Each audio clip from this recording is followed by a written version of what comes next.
Assalamualaikum warahmatullahi wabarakatuh. Perkenalkan, nama saya Muhammad Anwar Hasan, NIM 4121-193 dengan prodi Ekonomi Syariah, Makul Filsafat Umum, Fakultas Ekonomi dan Bisnis Islam, UIN Gusdur. Video ini dibuat untuk memenuhi tugas mata kuliah Filsafat Umum dengan dosen pengampu Bapak Fatur Rahman, ME. Berikut jawaban pengertian filsafat. Pengertian filsafat dan berpikir filosofis. Filsafat secara etimologi berasal dari kata Yunani filosofia yang berasal dari kata kerja filosophein yang berarti mencintai kebijaksanaan. Kata filsafat juga berasal dari kata Yunani filosofis yang berasal dari kata kerja philein yang berarti mencintai, atau philia yang berarti cinta, dan sophia yang berarti kearifan. Dalam bahasa Inggris disebut dengan filosofi, yang biasanya diterjemahkan sebagai cinta kearifan. Berpikir filosofis yaitu berpikir untuk memahami hakikat dari kenyataan dalam rangka menemukan kebenaran jati.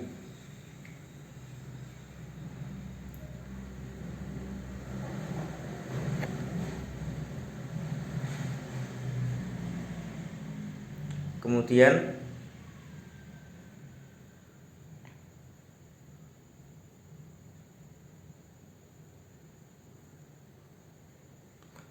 nomor 2 yaitu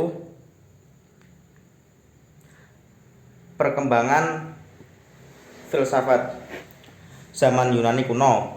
Pada tahun 65 Masehi sampai 6 Masehi, kelahiran pemikiran filsafat diawali pada abad ke-6 sebelum Masehi yang ditandai oleh runtuhnya mita-mita dan dongeng yang selama ini menjadi pembenaran setiap gejala Islam. Yang kedua yaitu zaman pertengahan, tahun 6 Masehi sampai 16 Masehi. Pada pertengahan ini terdapat periode yang membuat perkembangan filsafat tidak berlanjut, yaitu pada masa skolastik Kristen. Kemudian zaman Renaissance 14 Masehi sampai 16 Masehi. Renaissance adalah suatu zaman yang sangat menaruh perbuatan dalam bidang seni lukis, patung, arsitektur, musik, sastra, dan filsafat. Ilmu pengetahuan dan teknologi zaman Renaissance terkenal dengan era kelahiran kembali ke manusia dalam berpikir. Kemudian zaman modern tahun 17 Masehi sampai 20 Masehi. Zaman modern berangsur dari abad ke-17 hingga 20 Masehi. Di zaman ini terdapat peristiwa penting, yaitu revolusi di Inggris dan Prancis. Orang yang hidup di zaman ini memiliki keyakinan mereka mempunyai masa depan yang cerah dan bercahaya berkat rasa mereka sendiri. Kemudian ada 6 persoalan kefilsafatan, yaitu A. Tentang ada. Persoalan ini menghasilkan cabang filsafat metafisika sendiri, mencakup persoalan ontologis dan antropologi. Kedua hal itu memiliki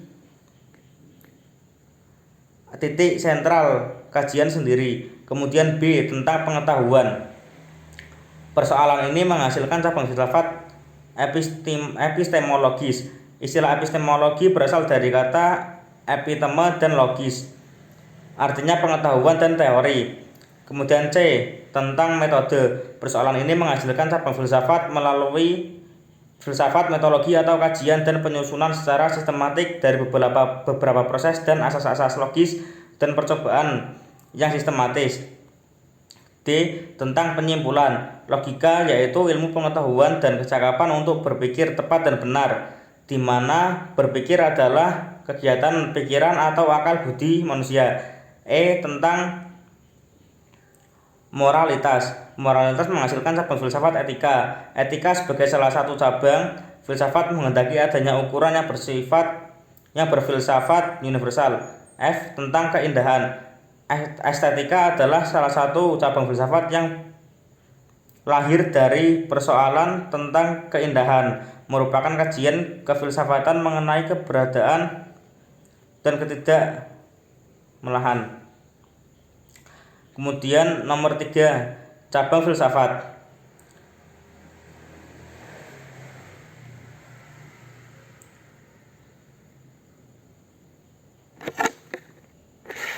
Cabang filsafat. A. Metafisika merupakan cabang filsafat yang berkaitan dengan proses analitis atas hakikat fundamental mengenai keberadaan dan realitas yang menyertainya. B. Epistemologi merupakan penyelidikan filsafati terhadap pengetahuan, khususnya tentang kemungkinan, asal mula, kesahan, batas-batas, jenis-jenis, sifat dasar pengetahuan, dan kebenaran. Hasil yang pasti ialah metafisika dan epistemologi saling tergantung secara logis. C. Metodologi merupakan ilmu-ilmu atau cara yang digunakan untuk memperoleh kebenaran menggunakan penelusuran dengan tata cara tertentu dalam menemukan kebenaran tergantung dari realitas yang sedang dikaji. D. Logika adalah yang berarti hasil pertimbangan akal pikiran yang diutarakan lewat kata dan dinyatakan dalam bahasa. E. Etika adalah suatu himpunan ide mengenai hal-hal yang baik atau buruk pada perilaku manusia dan hal-hal yang benar atau salah pada tindakan manusia.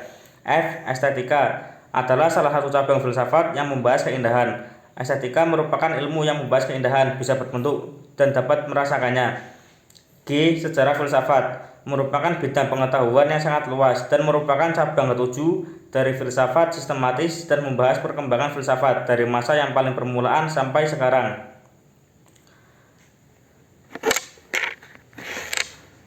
Kemudian metode filsafat. A. Metode kritis bersifat analisa istilah dan pendapat, kemudian disistematiskan dalam hermeneutika yang menjelaskan keyakinan dan berbagai pertentangannya.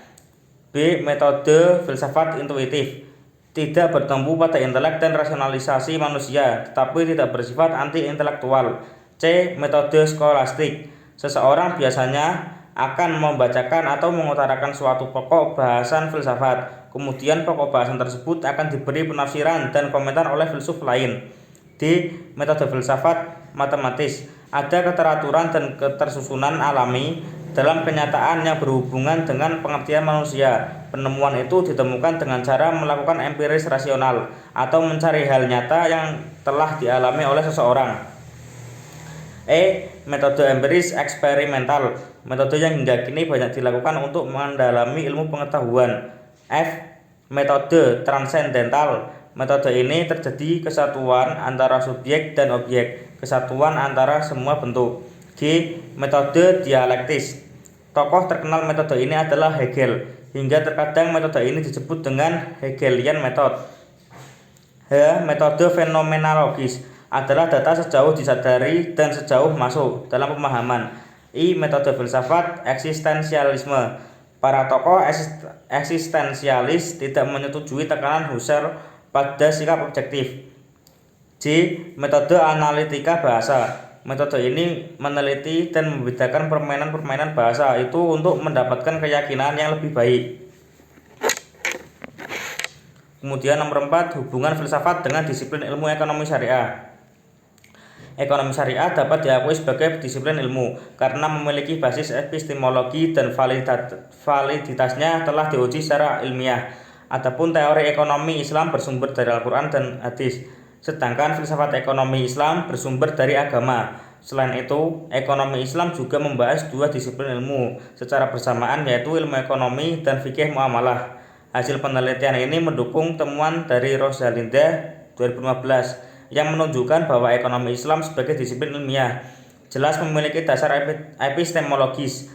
Membahas epistemologi ekonomi Islam berarti meninjau asal-usul ekonomi Islam, metodologinya dan validitasnya secara ilmiah.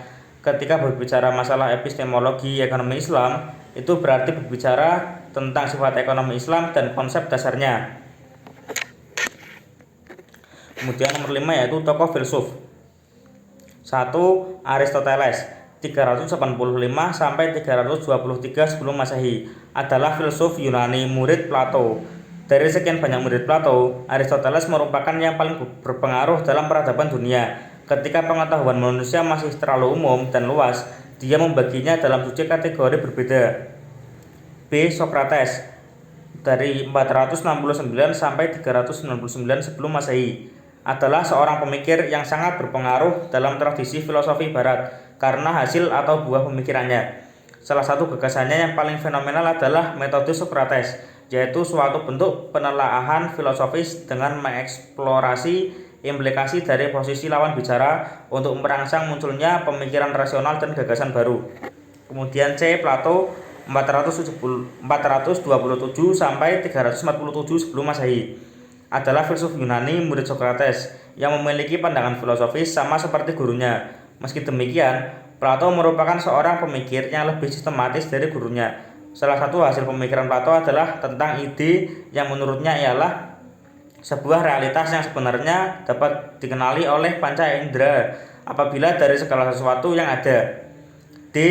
Xenochitum 490 sampai 430 sebelum Masehi merupakan seorang filsuf kuno yang sedikit berbeda dari filsuf lainnya. Ketika banyak filsuf menggunakan akal dan pengetahuan untuk menafsirkan alam, berbeda dengan Zeno yang justru menghabiskan waktunya untuk memikirkan paradoks gerak dan pluralitas. E. Thales 620 sampai 546 sebelum Masehi adalah seorang filsuf yang menghasilkan banyak buah pemikiran. Salah satunya menyatakan bahwa air adalah prinsip dasar segala sesuatu. Air menjadi pangkal, pokok, dan dasar dari segala-galanya yang ada di alam semesta. F. Pythagoras 570 sampai 495 sebelum Masehi adalah seorang ahli filsafat Yunani klasik dan perintis aliran Pythagorisme. Dia juga ahli matematika yang berhasil menciptakan teorema Pythagoras, salah satu perhitungan kunci dalam geometri. G. Anaxagoras 500 sampai 428 sebelum Masehi adalah seorang filsuf Yunani kuno yang kebanyakan buah pikirnya tentang realitas alam semesta. Ide-idenya cukup kontras dan bertabrakan dengan ideologi kontemporer sehingga membuatnya terasingkan, bahkan terancam nyawanya. H.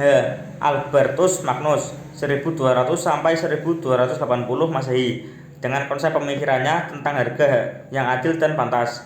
Maksudnya ialah dalam aktivitas tukar-menukar barang yang harus dilakukan dengan logis tanpa unsur melebihkan biaya yang sebenarnya tidak perlu diperhitungkan.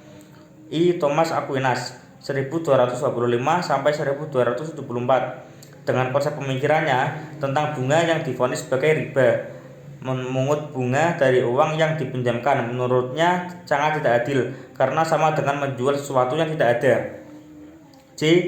Jean Baptiste Colbert 1619 sampai 1683 Masehi, seorang pejabat negara Prancis, menyatakan bahwa banyak terjadi aliansi antara penguasa dan pedagang. Penguasa memberi perlindungan kepada pedagang untuk hak monopoli dan keistimewaan lainnya.